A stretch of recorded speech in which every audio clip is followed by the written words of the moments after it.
신바람 사연 아파트. 오늘의 사연 시작하겠습니다. 안녕하세요. 얼마 전 2년을 연애해온 남자친구와 드디어 결혼 이야기가 오가기 시작했고, 그렇게 남자친구 부모님 집에 처음으로 초대를 받아 다녀오게 되었습니다.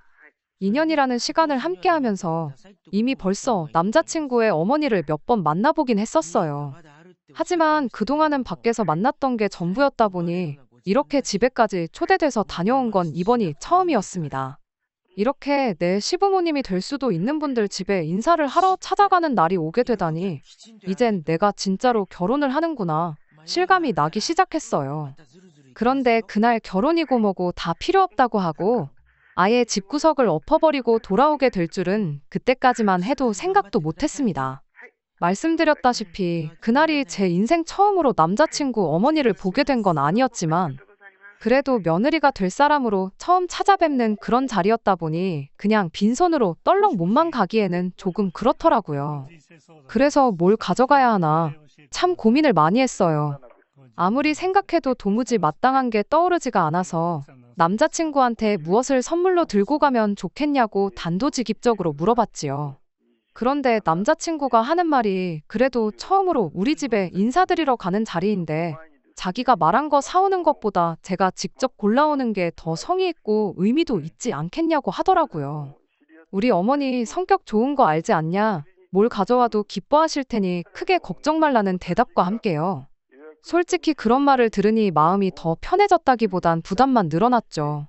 그래서 뭐 하나 떠오르는 게 있을 때마다 남자친구한테 전화해서 이건 어떠냐, 저건 어떠냐 물어보고 그랬는데, 그래도 그렇게 딱 정해서 물어보면 이건 이래서 어떻다, 저래서 어떻다 하고 자기 의견을 말해주긴 하더군요.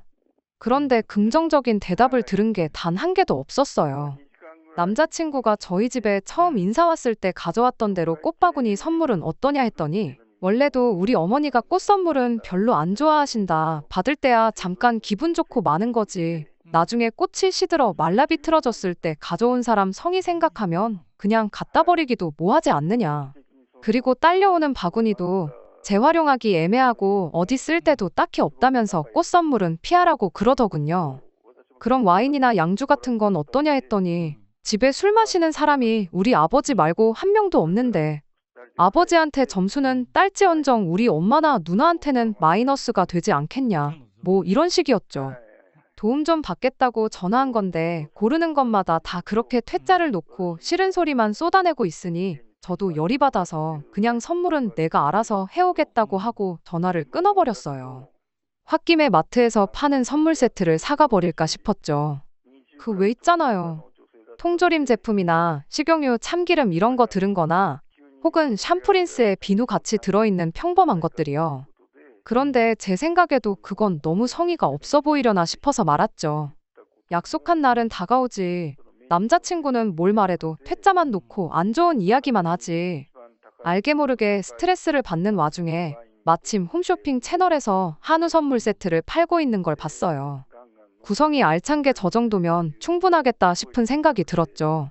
그렇게 결제를 하기 직전까지 갔다가 문득 남자친구가 지나가는 말로 우리 가족들은 고기보다 과일을 더 좋아한다는 이야기를 했던 게 갑자기 생각이 나더군요. 그래서 주문하려던 걸 취소하고 다시 인터넷을 검색하기 시작했죠. 저도 그렇고 저희 집은 과일을 딱히 좋아하는 편이 아니다 보니 몰랐는데 과일 가격도 천차만별이더라고요.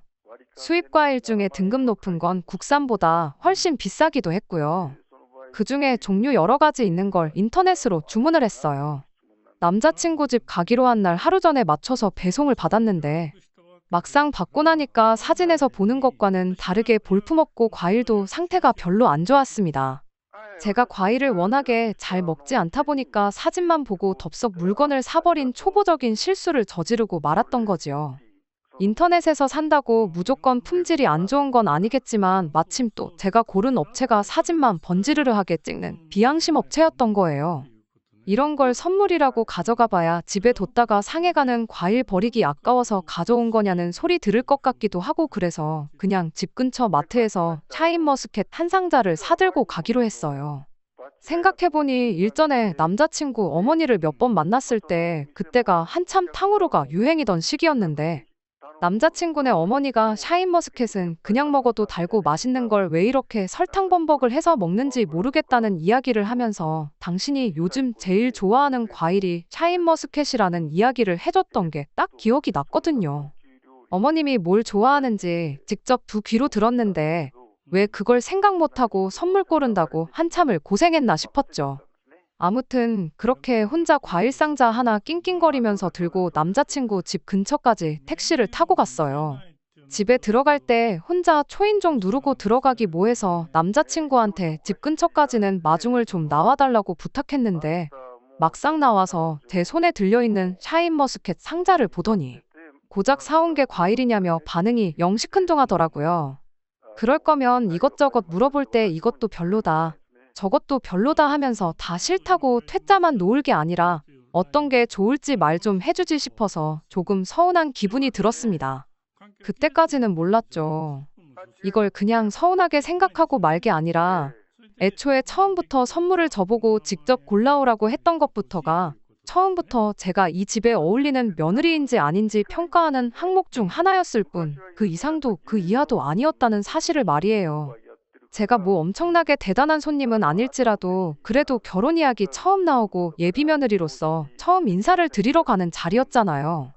그런데 막상 예비시댁에 도착하니 저 온다고 해서 따로 준비해 주신 것도 하나 없었어요. 물론 예비시댁에서 예비며느리 온다고 잔치상을 준비해야 한다는 법이 있는 건 아니지만 제가 무슨 선물을 골라올지 그 성의를 보겠다더니 막상 이 집에선 저를 위해 준비한 게 하나도 없다는 게 조금 그렇더라고요. 저희 집에서는 남자친구가 인사 올 때 어머니께서 전날부터 남자친구가 뭘 좋아하는지 계속 물어보시고 그래도 혹시 입맛에 안 맞을까봐 몇 가지 음식을 해주셨었거든요. 저희 집에서 준비한 만큼 해주길 바란 것도 아니고 그냥 평소에 먹는 밑반찬에 김치찌개만 끓여주셨다고 해도 참 그 마음이 감사했을 텐데 막상 남자친구 집에 도착하니까 저를 위해 준비된 건 하나도 없었으니까요. 밖에서 몇 번 봐서 그런가 제가 왔다고 TV 앞에서 고개만 돌려왔느냐고 인사하던 남자친구 어머니 반응도 기분이 별로였어요. 게다가 제가 신발 벗고 그 집구석에 발을 붙이자마자 남자친구네 어머니가 정성을 담아 손수 만든 음식 대신 배달에 펴놓은 당신 핸드폰을 저에게 건네주시더라고요. 배고프니까 얼른 시켜서 밥이나 먹자고요. 너 먹고 싶은 거로 골라서 시켜라. 돈 생각은 하지 말고 여러 군데서 시켜도 되니까 맛있는 걸로 골라라고 한마디 하고 또 선택을 저에게 넘기고는 다시 TV 앞으로 가서 저 오기 전에 보던 TV 프로그램 시청을 하는 겁니다. 제가 이 집 근처에 와본 적이 있던 것도 아니고 이 동네의 맛집이 뭔지도 모르는데 음식 주문하는 것까지 저한테 시키는 게 처음에는 무슨 생각으로 저러나 싶었어요.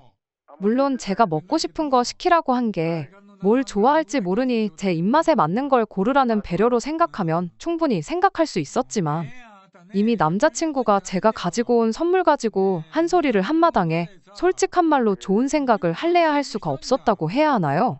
심지어 남자친구가 집단에는 제가 음식 고르는 걸 도와주겠다고 옆에 앉아서 제가 고르는 음식점마다 지 스스로 평가를 해대기 시작하는데 그 집은 별점만 높지 막상 음식 받아보면 맛대가리가 없다질 않나.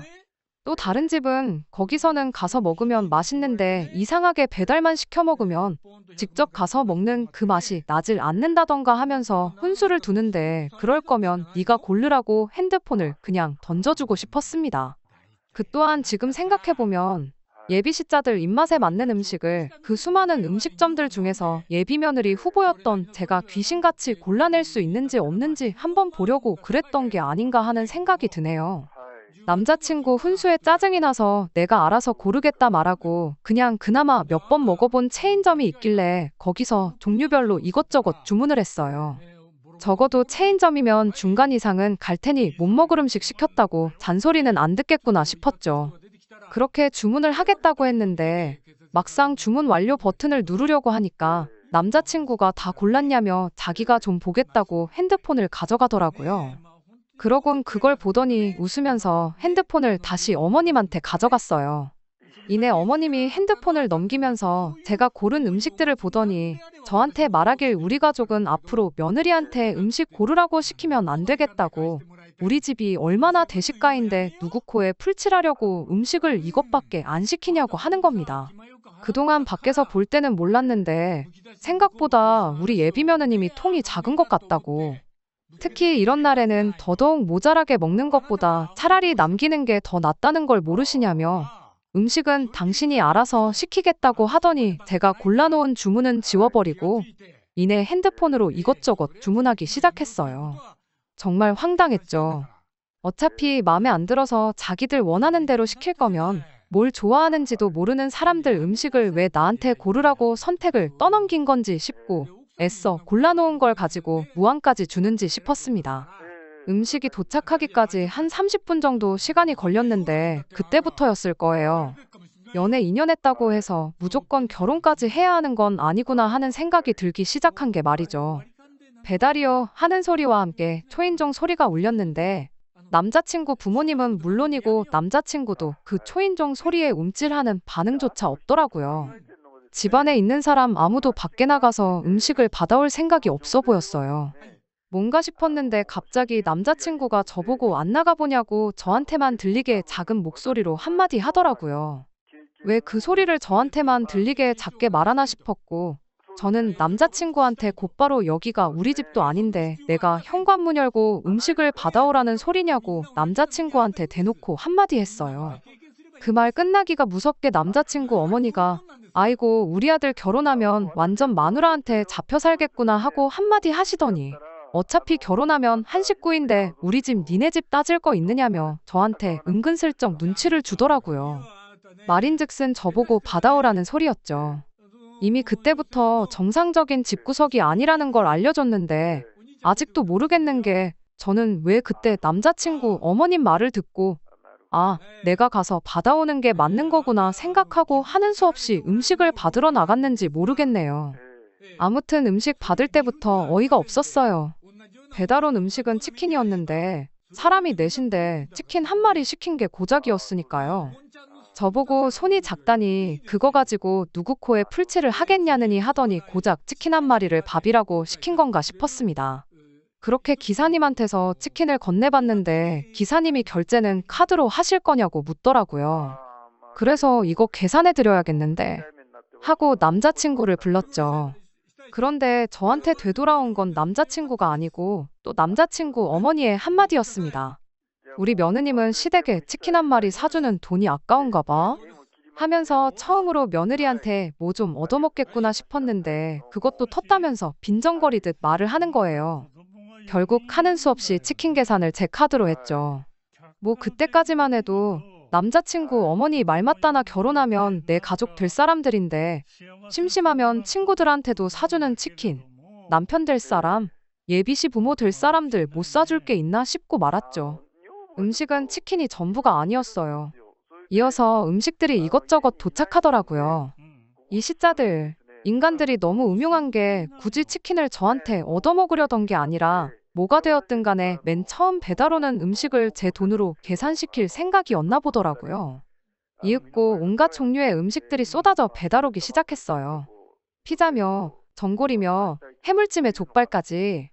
심지어 치킨은 제가 계산한 치킨이 전부가 아니라 다른 집 3군데서 추가적으로 또 시켰더라고요. 치킨이 오고 나서 그 다음에 온 음식들은 남자친구네 어머니가 계산을 하기는 했어요.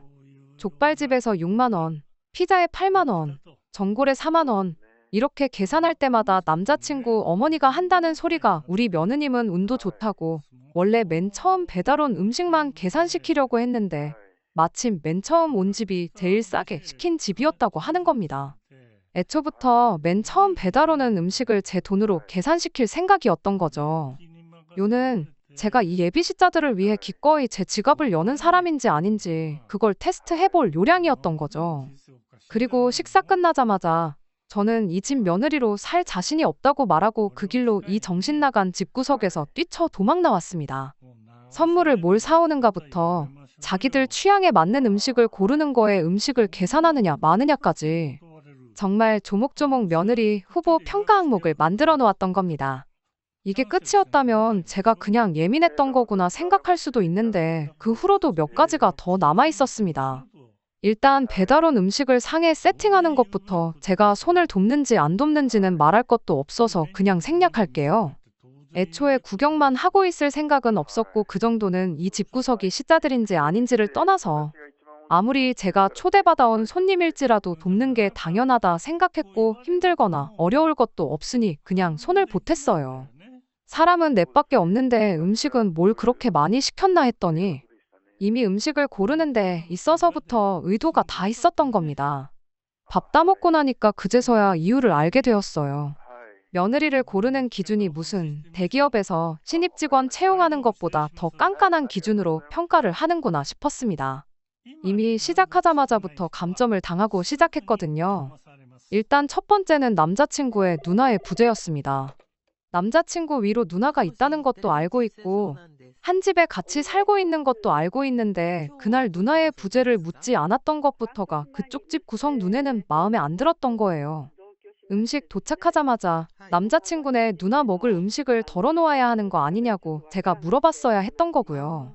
그런데 아예 그런 건 신경도 안 쓰고 바로 식사를 시작했으니 이미 과일 선물 사들고 온 것부터 마음에 안 드는 것 투성이었는데 좋게 보일 게 없었던 거예요.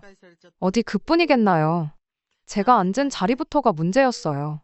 그날 시킨 것 중에 낙곱새 전골이 있었거든요. 그런데 이렇게 가족들이 모여 식사할 때 국물 요리를 먹는다면 제가 전골 냄비에서 제일 가깝게 앉아야 한다는 겁니다. 그래야 가족들 국도 떠주고 하지 않겠냐는 거죠. 그게 뭐 틀린 말은 아니라고 생각합니다. 제가 굳이 며느리라서가 아니라 어쨌든 저보다도 훨씬 어른이고 어쨌든 제 남편 될 사람 부모님인데 당연히 못할 것도 없는 일이라 생각했지요. 굳이 콕 집어서 저한테 시키는 게 기분이 나쁠지라도 이거야 뭐 나중에 결혼하거든 우리 집에선 똑같이 남편 되는 사람 시켜 먹어도 되는 거 아니겠나 생각했고 딱히 문제라고 생각하지도 않았어요. 오히려 음흉하게 나중에 식사 다 끝나서 말하는 게 아니라 식사 시작하기 전에 언급을 해준 게 고마울 따름이었습니다. 문제는 뭐 아시겠지만 며느리 심사가 고작 이런 데서 끝나는 게 아니었던 거예요. 식사 끝나고 나서 제가 실수한 것들을 하나둘씩 읊어주는데 정말 오만정이 다 떨어지기 시작했거든요. 일단 뭐 해물찜이야 전골이랑 별반 다를 바 없는 부분이라 손쉽게 합격을 했어요. 남자친구 아버님이 엄청 잘 드시길래 다 드실 때마다 더 드시겠냐 묻고 덜어드렸었거든요. 그런데 피자도 전골이랑 해물찜과 똑같은 기준이 적용되는지는 몰랐어서 애석하게도 거기서는 불합격했어요. 저 같으면 비닐 장갑도 없는데 굳이 제 손이 닿은 피자를 먹는 것보다 직접 자기 손으로 먹는 게 위생적으로나마 더 나은 거 아닌가 싶었거든요. 그런데 제가 두 손 멀쩡히 달려있는 사람들 먹을 피자까지 한 조각 한 조각 제가 신경 써야 하는 줄은 꿈에도 몰랐습니다. 그래서 그 부분에서는 안타깝게도 불합격 점수를 받았네요. 자리도 워낙 불편한 자리였지만 애초에 사람 수에 비해 음식을 종류별로 너무도 많이 시켰다 보니 그냥 깨작거리면서 맛만 하나씩 본 게 전부였거든요. 그 덕에 족발보쌈은 손도 안 댔어요. 음식마다 나름의 평가 기준이 있던 것 같은데 족발보쌈은 진짜 같이 딸려온 상추 한 장 집어먹은 게 전부였거든요. 그래서 족발보쌈 가지고는 제가 며느리 점수에 좋은 점수를 받았는지 감점이 되었는지는 아직도 모르겠어요. 저희 어머니께서도 이 이야기 듣고는 뭐 그런 사람들이 있냐고 어이없어 하시면서도 그렇게 먹는 음식 하나하나마다 좋은 며느리, 나쁜 며느리 평가하는 집구석은 처음 봤다고 신기해 하시면서 재밌어 하셨는데 족발보쌈으로는 예비 며느리의 뭐를 평가하려고 했던 건가?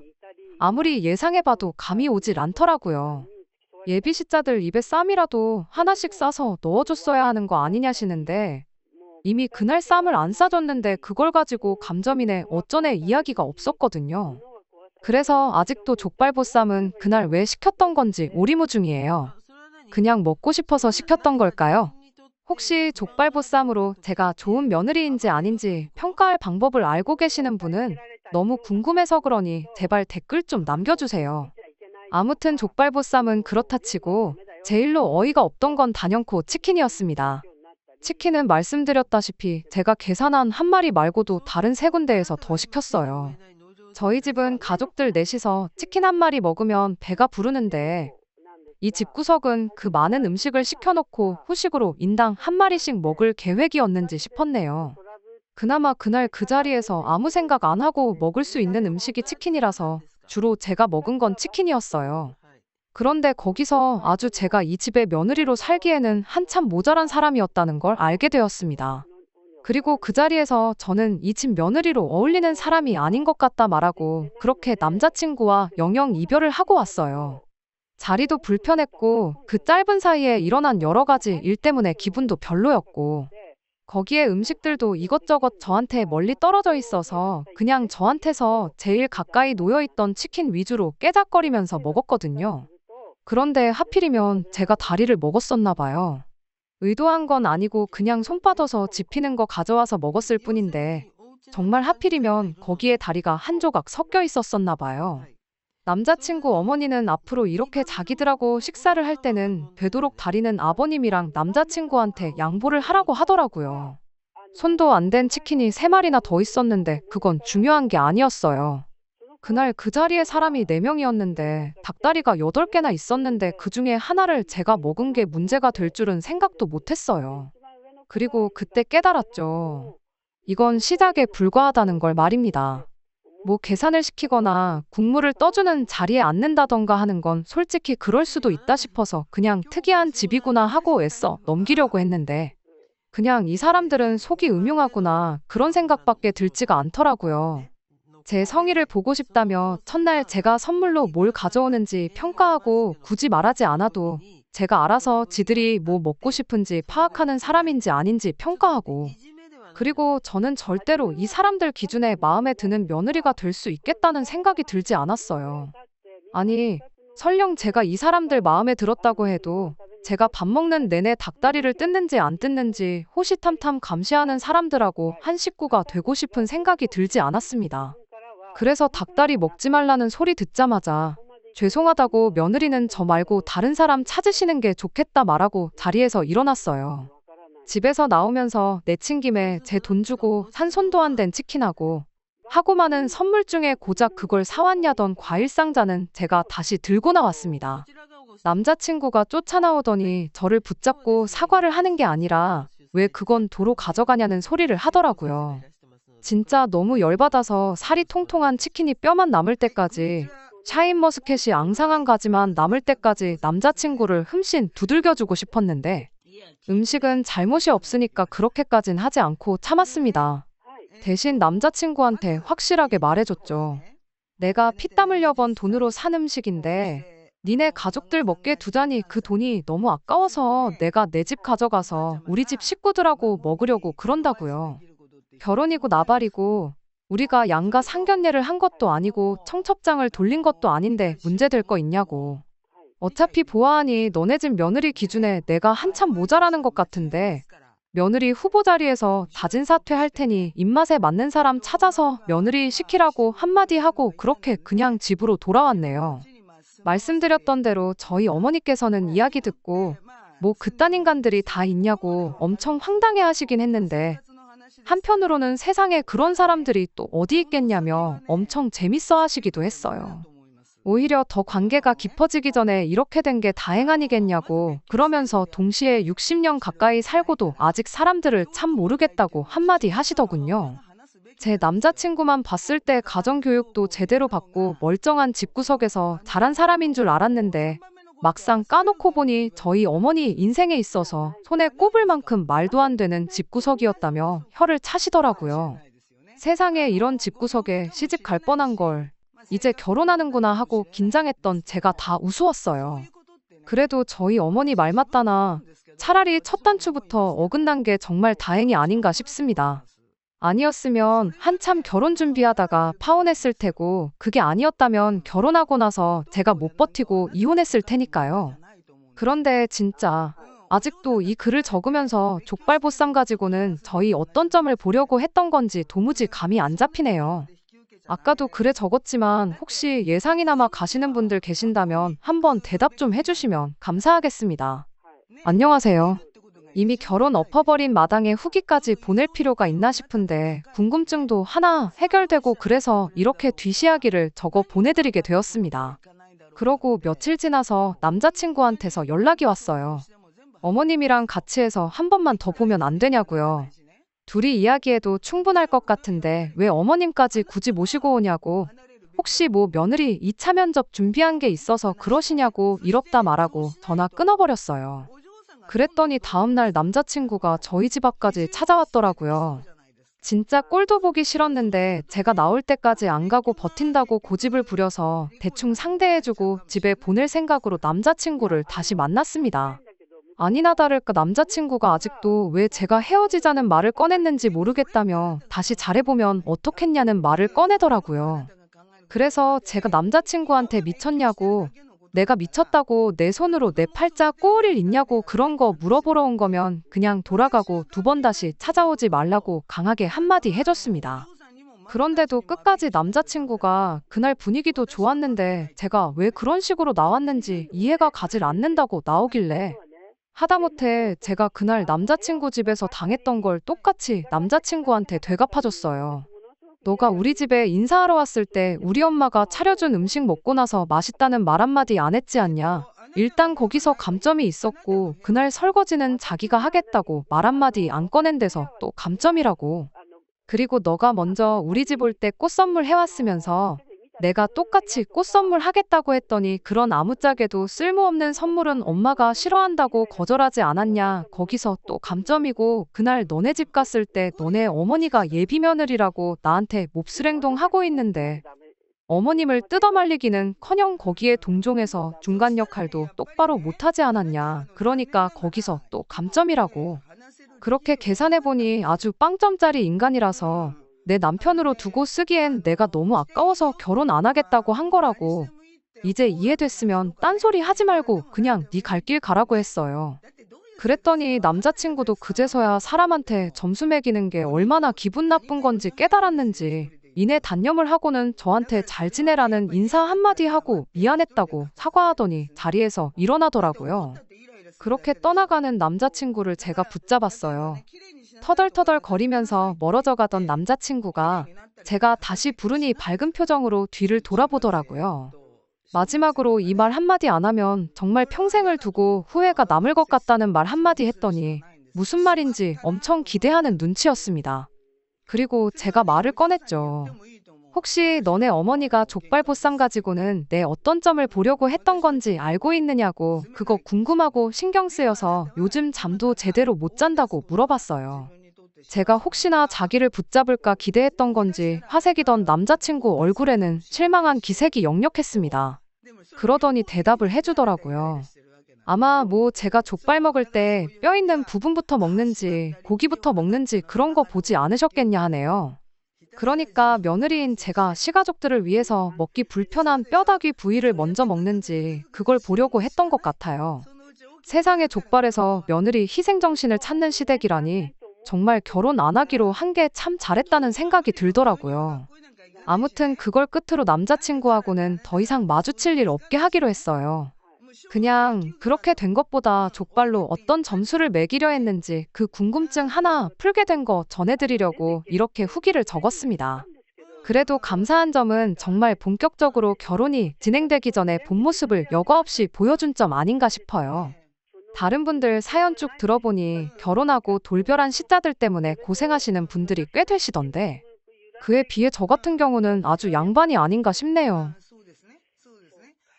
끝까지 들어주셔서 감사합니다. 오늘의 사연은 여기까지입니다. 구독과 좋아요, 알람 설정 부탁드리고 더 좋은 사연으로 다시 찾아뵙겠습니다. 감사합니다. 신바람 사연 아파트 오늘의 사연 시작하겠습니다. 안녕하세요. 연애 1년차 동갑내기 남자친구와 결혼 준비 시작했다가 얼마 전 뒤집어 엎어버린 올해 30살 여자입니다. 거지근성이라고 말로만 들었지 제가 결혼까지 생각했던 남자친구가 바로 그런 거지근성을 가진 사람일 거라고는 생각도 못해서 더 충격적이네요. 남자친구는 지역에 있는 평범한 회사 다니는 사람입니다. 연봉은 3천 중반이라고 하고 다니는데 정확히는 세금이다, 4대 보험이다 이것저것 다 떼고 나면 실수령하는 게 200 중반이에요. 나이 30, 사회생활 시작한 지 2년차 치고는 그냥 평범하다고 생각하는데 항상 남자친구의 비교 대상은 자기보다 더 잘 나가는 또래가 아니라 저였습니다. 솔직히 벌이 자체는 남자친구가 저보다 많이 버는 건 사실이었지만 자취하면서 월세로 나가는 것까지 생각하면 엄밀히 말하면 저랑 거의 똑같이 버는 거나 마찬가지였거든요. 저는 월급 200 받으면서 일하고 있고요. 독서실 총무 일을 하고 있습니다. 독서실 총무가 무슨 돈을 그렇게 많이 받냐고 하실 분들도 계실 텐데 사실 제가 일하는 독서실이 저희 부모님 건물에 있고 건물 탑층인 자리가 도무지 나가지가 않아서 이래저래 방법을 생각하던 부모님께서 직접 독서실을 차려서 운영을 하고 계세요. 90평 규모고 100석 정도 되는데 대한민국에서 하나 사라지지 않을게 학구열이라는 말에 위치도 주변에 아파트 단지와 학교가 많아 대박나겠다 생각하고 차리게 되었는데 생각보다 벌이가 좋은 편은 아닙니다. 그나마 시험 시즌이 되면 사람이 많이 차기는 하는데 그때도 만석이 되지는 않고 시험 기간 아닌 평소 때에는 20석도 채우기가 힘들어요. 그래도 위치가 좋아서 적자가 난 적은 한 번도 없는데 건물 한 층을 거의 다 쓰는 것 치고는 딱히 재미를 못 보고 있는 거나 마찬가지이죠. 남자친구와 연애하면서 제가 독서실 총무라는 것만 이야기했지 부모님 건물이라고 이야기한 적도 없고 제가 독서실 관리하면서 부모님께 월급으로 얼마를 받는지는 말해준 적 없습니다. 그래서 남자친구는 독서실 총무가 보통 한 달에 100만 원도 겨우 번다는 이야기를 어디서 듣고 와서는 저보다는 자기가 훨씬 더 상황이 낫다고 생각했는지 항상 뭐만 있으면 독서실 총무하는 너는 모르겠지만 사회생활이 그렇게 녹록지 않다는 둥 하면서 잘난 척을 했어요. 남자친구는 남자친구대로 제가 독서실 총무를 한다니까 무슨 공무원 준비라도 준비하는 걸로 알았다고 하네요. 그런데 제가 딱히 공부하고 있는 건 없고 그냥 일하고 있는 거라고 말했더니 왜 그 나이 먹고 사지 멀쩡한데 취직 준비해서 회사를 들어가지 않고 아르바이트나 마찬가지인 독서실 총무를 하고 있느냐고 한마디 하더라고요. 목표 없이 사는 건 자기 스스로를 좀먹는 짓이라고 저한테 가르쳐주듯 말한 적도 있습니다.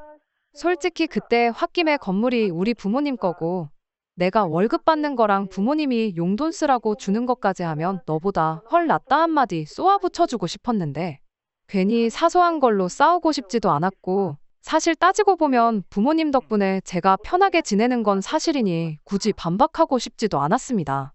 그리고 연애 초반인데 우리 부모님이 사실은 건물주다. 이런 것도 자랑하고 싶지도 않았고요. 무엇보다 그런 걸로 싸워봤자 저도 똑같은 사람 되고 유치한 거라고 생각했거든요. 그래도 잘난 척 하는 거 외에는 기본적으로 성실하고 저한테도 잘했기 때문에 연애를 계속 이어왔습니다. 그리고 얼마 전 남자친구한테 청혼을 받게 되었어요. 사실 청혼은 너무 갑작스러웠습니다. 둘 다 나이가 30이다 보니 결혼을 생각할 나이기는 했는데 정말 생각도 못한 타이밍에 결혼 이야기를 꺼내왔으니까요. 그래도 그동안 만나오면서 좋은 모습을 보여줬고 의외로 믿음직한 부분도 있어서 저도 그 청혼에 응하게 되었습니다. 당시 저희 부모님도 결혼으로 저한테 부담을 주시기도 했고 남자친구가 있다고 하는데도 선자리를 자꾸 알아봐 주신다고 했었거든요. 그런데 저는 결혼은 연애 결혼을 하고 싶었던 마음도 있어서 남자친구의 청혼이 그렇게 싫지만은 않았어요. 부모님께서 제가 결혼을 하면 어느 정도 지원을 해주실 거라는 확신도 있었습니다.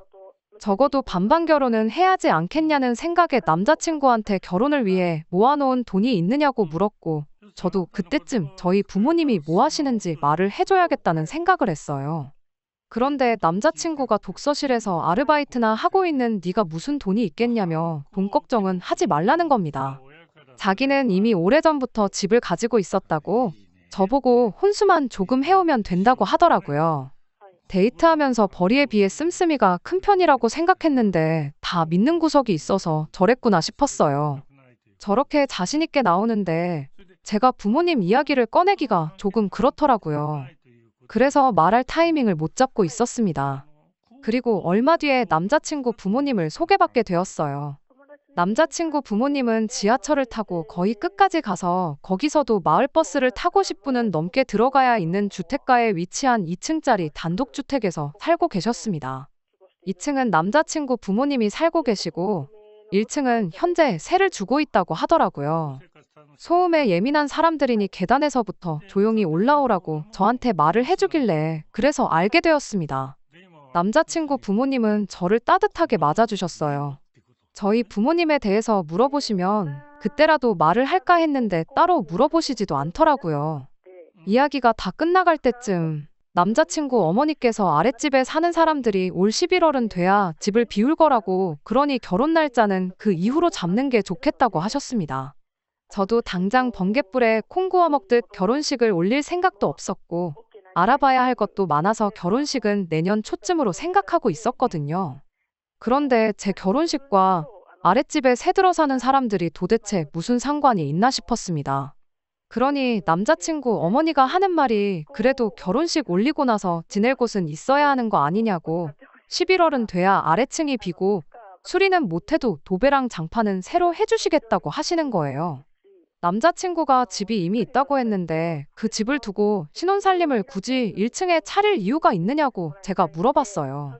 그랬더니 남자친구가 중간에 껴들고는 집이 준비되어 있다고 했던 게 자기 명의로 되어 있는 집이 아니고 바로 이 집 1층이라고 하더라고요. 더 이야기했다가는 남자친구 부모님 앞에서 큰 싸움으로 번질 것만 같아서 인사드리고 자리 마무리하고 밖에 나와서 따로 이야기를 했습니다. 사실 남자친구한테 따로 집은 없었고 애초부터 부모님 집 1층에 살림 차려서 부모님과 한 집에서 같이 살 생각을 가지고 있었던 겁니다. 남자친구한테 그럼 처음부터 집이 있는 게 아니라 부모님 집에 얹혀서 살 계획이라고 말을 해주지 그랬냐고 따졌어요. 그러니 남자친구가 한다는 말이 1층이랑 2층이랑 따로 분리된 공간인데 그게 왜 얹혀 사는 거냐고, 엄연히 서로 다른 집이라고 하는 겁니다. 지금도 새들어 사는 사람이 있는데 그 사람들이 지금 따로 살고 있는 거지 우리 부모님 모시고 사는 게 아니지 않냐면서 궤변을 늘어놓더라고요. 같이 살고 모시고 살고 그런 걸 다 떠나서 부모님 댁 위치가 솔직히 마음에 들지 않는다고 했습니다. 종점에서 한참 더 버스를 타야 하는데 그러면 차 없는 제가 독서실 출퇴근하기도 너무 힘들지 않겠냐고 했어요. 그리고 당신한테야 부모님이지만 나한테는 시부모님이 되는 건데 아무리 1층, 2층이 분리되어 있다고 하더라도 같은 담장 한 지붕 아래에 있는 집인데 모시고 사는 거나 마찬가지 아니냐고 했습니다. 그러니 남자친구는 정색을 하면서 요즘 빚 없이 집을 가지고 시작하는 게 얼마나 유리한 건지는 알고 하는 소리냐고, 요즘 집값이 폭락하고 이자는 폭등하고 있는 것도 모르냐고 하는 겁니다. 그러니 아직도 독서실 총무나 하고 있지 하면서 또 제 앞에서 잘난 척을 하는 거예요. 그것도 직장이라고 출퇴근 걱정을 하냐고, 결혼하면 출퇴근 할 필요 없이 그냥 밥하고 빨래하고 하면 되는 거 아니냐고 하는 겁니다. 은연중에 저보고 시부모 모시고 살면서 집안일 하라는 속마음까지 뱉어버린 거예요. 그때 딱 알았습니다. 이 자식이 지금 달리 저랑 결혼을 하자는 게 다른 게 아니고 자기보다 월 수입 훨씬 적은 여자 찾아서 자기도 모아놓은 돈도 없고 쥐뿔도 없으니 시부모님 집에 얹혀 살면서 부모님 모시고 살며 식모 노릇 할 수 있는 그런 사람을 찾고 있었던 거였어요. 제 배경을 잘 모르니까 그냥 독서실 총무한다는 말만 듣고 저를 딱 식모 정도로 생각했던 거고요. 그래서 혹시나 해서 떠보는 마음으로 그러면 시부모님 집에서 얹혀 살다가 집 살 돈이 모이면 그때 되면 독립할 생각이 있느냐 물어봤어요. 그랬더니 남자친구는 당연히 그럴 생각은 있다고 하면서도 자기가 지금 모아둔 돈이 따로 없고 생활비 하면서 집 살 돈 모을 거 생각하면 앞으로 최소 10년은 얹혀 살아야 하지 않겠냐고 하면서 그렇게 같이 사는 게 억울하면 제가 시내에 아파트 한 개 해오라고 하는 겁니다. 이때 이미 결혼이고 뭐고 뒤집어 버리기로 정했습니다. 제가 예상한 대로 모아놓은 돈은 쥐뿔도 없는 것 같고 직장도 수입도 별 볼 일 없어 보이는 제가 남자친구 눈에는 식모로 삼기 딱 좋은 사냥감으로 보였을 거예요. 남자친구한테 처음으로 그때 부모님 건물에 대해 이야기했습니다. 제가 일하는 독서실도 부모님 소유고 제가 독서실 총무일을 하고 있는 이유부터 아마 조만간 건물 전체를 제가 관리하게 되고 월급도 지금의 몇 배는 더 받게 될 거라는 것들까지요. 그래서 뭐 상가라도 하나 팔아서 집 한 채 해달라고 부탁드려야겠다고 지금 당장 가서 물어보겠다고 말했습니다. 남자친구가 놀라가지고 입도 제대로 못 다물고 있더라고요. 저는 알아보고 연락 준다고 말하고 그 길로 잠수를 타버렸습니다. 연락이 와도 받지를 않고 죄다 무시해버렸어요.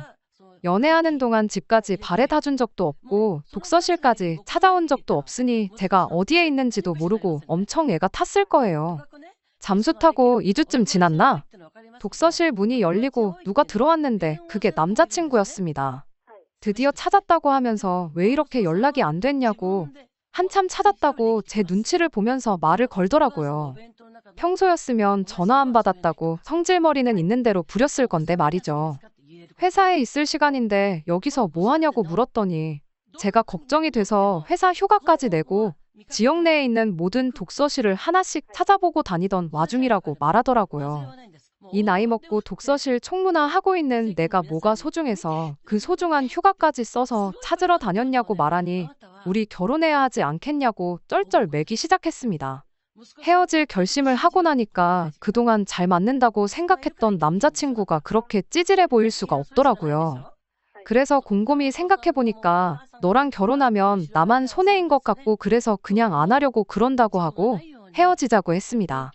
그리고 솔직히 내가 연락 끊었을 때 눈치가 있었으면 네가 계획한 것들이나 행동들만 돌이켜봐도 당연히 내가 결혼이고 뭐고 뒤집어 엎어버린 거 알지 않았냐고 자기가 차인 거 알고도 이렇게 휴가까지 써가면서 나 찾으러 다닌 거 좀 섬뜩하다고 했어요.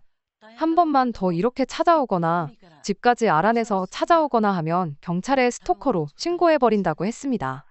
부모님 집에 얹혀 살든 모시고 살든 그거야 네 마음인데 효도는 남 시킬 생각 말고 스스로 좀 하라고 했어요. 너랑 결혼할 여자도 앞으로 너한테 등골 쪽쪽 빨리고 살아야 할 너네 부모님도 불쌍하다고 쏟아내니 뭐라고 저한테 반박도 못하고 꿀먹은 벙어리 마냥 가만히 있다가 독서실 문 열고 나가더군요. 한동안은 집에 돌아갈 때 아버지가 마중을 나와주셨어요. 그래도 요즘 세상 흉흉한 게 있으니 혼자 집에 가긴 무섭더라고요. 다행히 한 달 동안 별일 없었고 그 뒤로도 연락도 없고 나름 안전이별했다고 생각합니다. 독서실은 지금 공용 오피스로 새로 개업을 하려고 알아보고 있어요. 요즘 1인 창업이 유행이라 이쪽이 독서실보다 유망하다고 들어서요. 시설도 크게 바꿀 게 없다 보니 괜찮은 결정인 것 같다고 부모님이 제가 맡아서 한번 해보라고 밀어주기로 하셨어요. 부모님께서 슬슬 저한테 하나씩 일을 맡기시려고 하는 걸 보니 이제 은퇴를 준비하시는 것 같습니다. 한동안은 정신을 쏟을 일이 생겼으니 저한테는 잘 된 일인 것 같아요. 속이 시커먼 거지근성 속물들보다는 행복하게 살기 위해 노력해야겠습니다. 두 번째 사연입니다. 안녕하세요. 한 입으로 두말하는 염치 없고 뻔뻔한 시어머니와 연 끊고 살고 있는 30대 여성입니다. 부모 사랑은 내리사랑이라던데 저희 시어머니는 대체 왜 그러셨을까요? 저와 동갑내기인 남편은 서로의 지인들의 소개로 처음 만났습니다. 28살 나이에 연애를 시작했고 이후로 4년간 쭉 인연을 이어오게 되었지요. 이후로 저희는 결혼 전 4년의 시간을 함께 보냈습니다. 짧다면 짧고 길다면 긴 그 시간 동안 남편도 저도 직장에서 어느 정도 자리도 잡았고 서로에 대한 굳은 믿음도 생겼지요. 그래서 남편이 먼저 결혼 이야기를 꺼냈을 때 그 자리에서 좋다고 했습니다. 그리고 얼마 후 양가 부모님께 인사를 드리러 가게 되었지요. 처음에 시댁에 갔던 날이었습니다. 그곳엔 어머님뿐만 아니라 신우도 있었지요. 신우는 남편보다 6살이 어렸는데 남편 말로는 애교가 많고 착하다대요. 게다가 남편하고 사이도 좋은 것 같아서 저도 신우와 친해져서 잘 지낼 생각이었어요. 하지만 어째서인지 신우는 처음부터 저에게 호의적이지 않았습니다. 왜? 눈빛만 봐도 저 사람이 나를 좋게 보는지 안 좋게 보는지 느낌이 오잖아요. 하지만 그때 당시에는 제가 일단 어머님께 잘 보여야 한다는 생각에 매우 긴장한 상황이었거든요. 그래서 신우의 그 예의 없는 행동에도 기분이 나쁘다 정도로만 생각했지 나한테 왜 저럴까 그런 생각은 깊이 하지 못했습니다. 대응은 더더욱 생각도 못했고요. 한편 그날 알게 된 뜻밖의 사실 하나는 남편의 월급 관리를 어머님이 하고 계셨다는 거예요. 남편이 제가 어떻게 생각할지 몰라서 제가 자길 혹시 마마보이로 볼까봐 말을 못했답니다. 그러면서 한다는 소리가 아버님이 돌아가신 이후로 어머님이 당신은 아무 쓸모도 없는 사람이라며 자책을 많이 하셨다고요. 그러다 한 번은 남편더러 당신이 월급 관리를 해주고 싶다 하시더래요. 남편은 솔직히 어머님께 맡기고 싶은 생각은 없었지만 어머님이 모처럼 의욕을 보이셨던 일이라 자기가 차마 거절하지 못했다며 그러면서 남편이 저에게 단호하게 말하대요. 결혼한 이후에는 자기 월급 관리는 무조건 저에게 맡길 거라며 그러니 이 일로 이상한 생각이나 오해는 하지 말아달랍니다. 어머님이 얼마나 모아두셨는지 아냐고 남편에게 물어보니 어머님 말씀에 의하면 1억 정도 될 거랍니다. 저는 제가 모은 돈은 8천 정도 있었고 친정에서 6천을 보태주시겠다는 상황이었고요. 하나뿐인 딸이 고생하면서 시작하는 거 보고 싶지 않다고 하셨거든요.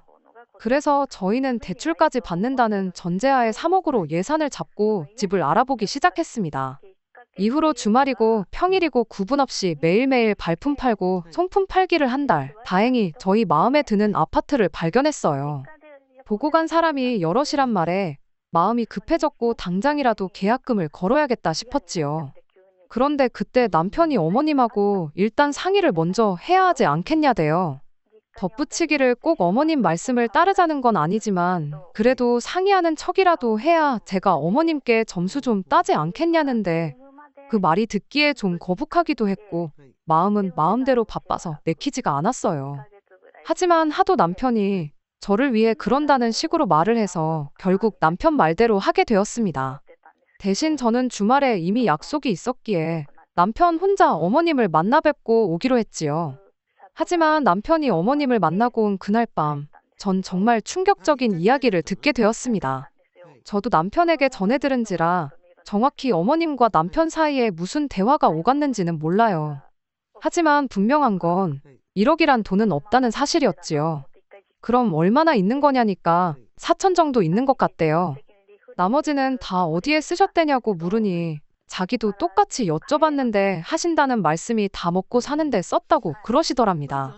당시 남편이 말하길 아버님이 돌아가신 이후로 어머님은 연금을 받고 계셨고 계단 청소를 다니시며 한 달에 100만 원 남짓한 수입도 있다고 했거든요. 그리고 남편이 따로 한 달에 30만 원씩 용돈도 드리고 있었고요. 그런데 그걸론 부족하셨던 건지 아들이 10년 가까이 직장 생활을 하며 모은 돈을 반도 넘게 쓰셨다는 게 솔직히 저로선 도무지 납득이 되질 않더라고요. 그리고 한편으론 남편이 정말 몰랐을까 그런 의심마저 들었어요. 하지만 수화기에 대고 정말 엉엉 우는 남편의 목소리를 들으니 제 마음이 너무 안 좋더군요. 결국 그 다음 날 남편과 함께 다시 어머님을 찾아뵙게 되었습니다. 자초지종도 듣고 앞으로 어떻게 해야 할지 이번에야말로 상의를 해봐야겠다 싶었으니까요. 그리고 어머님이 보여주신 태도는 제가 예상한 것과는 많이 달랐어요. 저희에게 미안해하실 줄 알았는데 오히려 역정을 내시대요. 부모가 먹고 사는 게 힘들면 자식 돈도 좀 쓸 수 있는 거 아니냐며 저희가 당신을 무슨 빚쟁이 취급을 한다나 어쩐다나 시쳇말로 아주 배째라는 식으로 나오시니 남편도 저도 뭐라 할 말이 없었네요. 하지만 이내 어머님께선 어쨌든 미안하게 됐답니다. 남편이 이렇게 빨리 장가간다고 할 줄 몰랐고 언젠간 당신이 채워놓으려고 했다고요. 그러면서 기왕 이렇게 된 거 저희 집을 시댁 근처에 구하래요. 그러면 제가 직장 생활하는 동안 애는 당신이 책임지고 돌봐주시겠다고요. 하나고 둘이고 상관없답니다. 그러면서 요새 애 봐주는 사람들도 한 달에 몇백씩 줘야 한다는데 당신한테 맡기면 저희도 돈을 아낄 수 있으니 좋지 않냐고. 사실 그 무렵 제가 아는 언니 애가 어린이집을 다니다가 큰 사고를 당했거든요. 그래서 저도 당장은 아니더라도 아이를 낳게 되면 어떻게 해야 하나 고민이 많았네요. 그런데 마침 어머님께서 먼저 아이를 봐주겠다 하시니 그 제안이 솔깃하긴 하대요. 남편도 제 눈치를 살피는 것 같고 그래서 일단 생각해 보겠다 했습니다. 처음 며칠 동안은 친정 부모님께 말도 못하고 고민을 많이 했어요. 파혼도 생각을 안 한 건 아닌데 남편하고 사이는 좋았고 청첩장까지 나온 마당이었으니 차마 용기가 나지 않았지요. 그리고 파혼한다고 사라진 돈이 다시 생기는 것도 아닌데 이제 와서 파혼을 하는 게 의미가 있나 싶기도 하대요. 정말이지 별의별 생각이 다 들었고 머릿속에서 별의별 시나리오를 다 써봤답니다. 그러다 결국 어쩔 수 없이 친정 부모님께 다 털어놓았어요. 두 분 다 화가 많이 나셨지만 그래도 친정어머니께서는 아이를 봐주겠다는 약속이 마음에 걸리시는 눈치시대요. 그도 그럴게 저희 친정어머니는 일을 하고 계셨기 때문에 제가 애를 낳아도 도와주실 상황이 못 되셨거든요. 그래서 결국 결혼은 그대로 진행하기로 했네요. 구구절절 적지를 못해서 그렇지 정말 깊은 고민 끝에 내린 결정이었어요. 그렇게 우여곡절 끝에 부부의 연을 맺었습니다. 신혼여행은 둘 다 회사 일 때문에 휴가를 오래 낼 수가 없어서 가까운 제주도로 다녀왔어요. 여행의 마지막 날, 다음 날 바로 출근을 해야 하는 상황이라 집으로 가고 싶었지만 신우가 전화해서 한다는 말이 그래도 시댁에 인사는 하고 가야 하지 않냐입니다. 어린 신우가 그러니 너무 짜증나더라고요. 그나마 시댁이랑 저희 신혼집이랑 가까운 거리였으니 좋은 게 좋은 거다 생각하고 시댁에 들렸네요. 시댁에 도착하니 신우랑 어머님이 저희를 기다리고 있었습니다. 하지만 이내 저와 남편의 빈손을 보고는 진짜 너무하는 거 아니냐고 또 무례하게 굴더라고요. 신혼여행에서 아무것도 안 사오는 사람이 어디 있냐고요. 순간 어머님께서 이 사람 돈을 그렇게 다 쓰지 않으셨으면 저도 뭐라도 사왔을 거라고 쏘아붙이고 싶었지만 차마 그럴 순 없어서 시간이 없었다고 둘러댔어요. 그리고 이내 신우가 어머님도 남편도 다 있는 자리에서 또 한 번 선을 넘더군요. 아직 30도 안 된 신우가 애인도 없는 신우가 저더러 한다는 말이 자기가 웬만한 남자는 다 만나봤대요. 그런데 아무리 눈을 씻고 찾아봐도 자기 오빠만한 그러니까 제 남편만한 남자는 없다는 겁니다. 그리고 자기 어머니 그러니까 저희 시어머니요. 아버님 돌아가시고 힘들게 버티신 불쌍한 분이라고 잘해드리래요. 아니 100번 양보해서 손이 시누이가 그런 소리를 해도 어이가 없을 판국에 한참 어린 신우가 저한테 잔소리를 하니 저도 더는 못 참겠더군요. 그래서 제 할도리는 제가 알아서 한다고 아가씨나 잘하라고 쏘아붙였습니다. 아가씨 지금 이러는 거 굉장히 무례하고 어머님 얼굴에 먹칠하는 거라고 덧붙였고요. 그러자 신우가 얼굴이 벌개져서는 아무 말도 못하고 저를 노려봤고 어머님도 마찬가지셨어요. 아무리 신우가 저보다 아랫사람이어도 어머니 믿는 자리에서 신우한테 그렇게 말하는 며느리가 어딨냐입니다. 그래서 저도 어머님 떨어 그러면 신우가 먼저 함부로 말할 때 따끔하게 혼을 내주셨어야 하는 거 아니냐고 받아쳤어요. 그러자 남편이 나서서는 이건 신우가 잘못한 거라면서 어머님더러 신우 너무 감싸고 돌지 말라며 상황을 정리하대요. 결국 한 30분도 못 있고 신혼집으로 돌아왔습니다. 짧은 시간이었지만 피곤이 2배, 3배로 늘어난 느낌이었지요.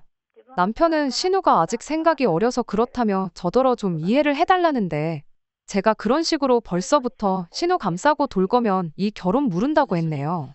그랬더니 남편이 금세 미안하답니다. 그리고 그런 남편에게 제가 어정쩡하게 중간에서 잘하려고 하지 말라고 다시 한번 선을 그었네요. 저희 부부는 4년이란 시간을 만났고 아이도 둘은 낳고 싶었기 때문에 따로 신혼은 갖지 않기로 했어요. 게다가 어머님이 당신이 하나건 둘이건 봐주신다 하셨으니 직장에 대한 제 걱정도 사라졌고 그래서 하루빨리 아기 천사가 찾아와 주기만을 기다렸지요. 하지만 어머님께서는 언젠가부터 걸핏하면 허리가 아프다, 손목이 아프다, 여기저기 안 아픈 곳이 없으셨어요. 어머님이 계단 청소를 하고 계시기도 했으니 자식으로서 그런 소리를 듣고 걱정을 안 할 수가 없잖아요. 하지만 신우는 생전 어머님 모시고 병원 한번 가볼 생각을 안 하길래 저희가 모시고 정형외과부터 다녀왔습니다. 그런데 의사 선생님 말씀이 원인을 못 찾겠다고 하시대요. 엑스레이를 찍어봐도 그렇고 뭐 별다른 이상이 없다고요. 그리고 한의원에서도 진맥을 해봐도 딱히 큰 문제는 못 찾겠다 하고 그러니 남편이나 저나 자식 입장에서 속이 터지더라고요. 그렇게 2달 정도 지났을 때였습니다. 어머님 댁에 드릴 게 있어서 잠깐 들렸는데 현관은 열려있고 설마 무슨 일이라도 있나 싶어서 집 안으로 들어가니 다행히 화장실에서 물소리가 나더라고요. 어머님께 제가 들어왔다고 인기척을 하니 어머님께서 허겁지겁 몸에서 물기도 안 닦고 나오시더라고요. 그리고는 저를 막 밀어내시는데 순간 생각지도 못한 물건을 보게 되었습니다. 그건 바로 골프채였지요. 골프채 한두 개가 아니라 세트에 집안에서 연습할 수 있는 인조잔디 매트까지 거실에 나와 있더라니까요. 순간 배신감이 들더라고요. 저를 밀어내는 어머님을 향해 버티고 서서는 저게 다 뭐냐고 물었습니다. 여기저기 안 아픈 데가 없으신 양반이 이게 다 뭐냐고요. 그랬더니 누가 줬다는 거예요. 어이가 없어서 그래도 뭐 제가 형사도 아니고 어머님을 취조를 할 수는 없잖아요. 하지만 그제서야 머릿속에서 퍼즐이 맞춰지더군요. 왜 어머님이 종종 골프 브랜드 옷을 입고 계셨던 건지, 시댁에만 오면 골프 채널을 보고 계셨던 건지, 솔직히 어머님이 골프를 치시건 축구를 하시건 그거야 제가 뭐라고 할 일이 아니지요. 오히려 건강하시다는 뜻이니 감사해야 할 일이고요. 그런데 자꾸 그 6천만 원, 그 피 같은 아까운 남편 돈으로 골프를 치고 다니신 건가 그런 생각이 드니까 속에서 열불이 나더라고요. 저희는 그 돈이 없어서 대출도 생각보다 더 받았고 그래서 다달이 나가는 이자도 많은데 그래도 어머님한테 골프를 치지 말라고 할 수도 없잖아요. 저희한테 돈 달라고 하시는 것도 아니고 그래서 남편한테 일단 상황만 일러두고 알고나 있으라고 했어요. 남편이 저더러 저 볼낯이 없다고 미안하답니다. 그렇게 또 시간이 흘러 저는 결혼한 지 6개월 만에 아이를 가졌습니다. 당연히 양가 어른들 모두 좋아하셨어요. 그런데 어머님께서는 축하한다 소리는 하시면서도 애를 봐주는 일에 대해선 이런 방구도 없으셨지요. 솔직히 불안한 생각이 들긴 했지만 그래도 당신이 먼저 하신 말씀이 있었으니 결국엔 약속을 지켜주시리라 믿었습니다. 그러다 출산일이 다가오면서 제가 회사에 출산 휴가를 냈는데 문제는 그때부터였어요. 어머님도 여기저기 쑤시고 아파서 맥을 못 추시겠다며 무조건 입원을 하시겠다고 고집을 피우셨거든요. 그런데 병원이 뭐 입원시켜달라고 무조건 해주는 게 아니잖아요. 결국엔 입원은 못하시고 그저 저희 볼 때마다 앓는 소리 죽는 소리만 해대셨습니다. 어머님의 꾀병이 심각해진 무렵 전 예정대로 건강한 아이를 낳았습니다. 그리고 출산휴가도 끝을 향해 달려가고 있었지요. 육아휴직을 쓸 수도 있었지만 그랬다간 제가 복귀를 했을 때 제 자리가 남아있을지 솔직히 확신이 들지 않았어요. 그래서 남편과 상의 끝에 어차피 어머님이 봐주신다 했으니까 회사에 복귀하는 쪽으로 결론을 내렸네요. 그런데 그 소식을 들으신 어머님께서 노발대발 난리가 나셨습니다. 회사에서 멀쩡히 휴가를 주는데 왜 안 쓰냐면서 기어이 늙은 시애미를 고생을 시켜야 직성이 풀리겠냐고요.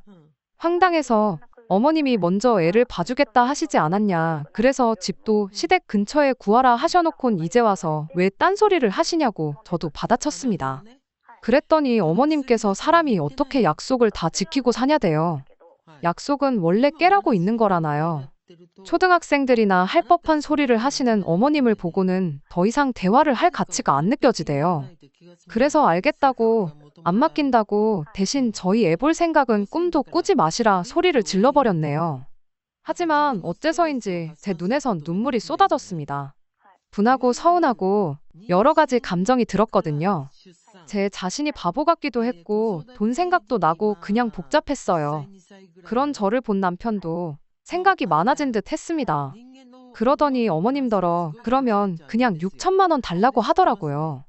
그 돈 대신 애 봐준다고 해서 넘어간 건데 이렇게 나오시니 참 곤란하다면서 그냥 자기 몰래 쓴 6천만 원 달라고 그래야 나도 처갓집에 면이 서지 않겠냐고 조용히 따지는데 제 남편이지만 무섭더군요. 그러자 어머님께선 당신을 갖다 팔랍니다. 먹고 죽을래도 6천만 원 없다고요. 그러자 남편이 알겠다면서 그러면 그냥 앞으로는 안 보고 살자고 그러대요. 자기 어머니지만 이렇게 이기적이고 뻔뻔한 양반인지 몰랐다면서 자식으로서 너무 실망스럽다고 서로 더는 보지 말고 살자는 말을 어찌나 담담하게 하던지 남편을 말려야 하는 거 아닌가 그런 생각까지 들었지요. 집으로 돌아오는 길에 남편이 저한테 정말 미안하답니다. 그러면서 일단은 육아휴직을 쓰자고 그러대요. 복귀를 못해도 이직은 할 수 있지 않겠냐면서 그냥 자기가 다 미안하답니다. 그런 남편한테 차마 뭘 따져 물을 수가 없었어요. 그리고 이후로 시댁과 연락을 하지 않고 지내고 있어요.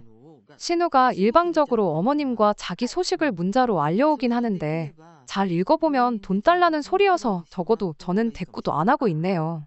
남편도 저한테 용돈을 받아 생활하는 입장이라 딱히 어쩌지는 못하고 있을 거예요. 아, 그리고 다행히 친정어머니께서 하시던 일을 정리하시고 육아를 도와주고 계십니다. 이제 한참 쉬면서 놀러 다니실 때인데 무슨 아이까지 봐주시냐고 사랑구에 쓰면 되는 거니 그러실 필요 없다고 했는데 어머니께서 이쁜 손주 보는데 오히려 당신이 우리한테 돈을 주셔야 할 판이라며 걱정 말라고 하시더라고요. 어차피 사람을 써도 월급이 나갔어야 했던 거니 남편이 먼저 친정어머니께 그럼 매달 한 200만 원씩은 드리자고 해서 그렇게 하고 있어요. 어디 볼 일이 있거나 약속이 있으시면 그럴 때마다 일당으로 아이 봐주시는 분들 구해서 친정어머니 시간도 따로 챙겨드리고 있고요. 아이는 어린이집 보낼 나이가 되면 어린이집에 보내기로 했어요. 걱정이 되긴 하지만 남들도 다 보내고 있고 언제까지 친정어머니 도움만 받을 수는 없으니까요. 시어머니가 욕심을 조금만 덜 내셨더라면 약속만 지켜주셨다면 아마 똑같이 누리셨을 텐데 당장 골프장 몇 번 다니시려다가 그렇게 자식과 연까지 끊게 된 시어머니 언젠간 크게 후회할 날이 찾아오면 좋겠습니다. 끝까지 들어주셔서 감사합니다. 오늘의 사연은 여기까지입니다. 구독과 좋아요, 알람 설정 부탁드리고 더 좋은 사연으로 다시 찾아뵙겠습니다. 감사합니다.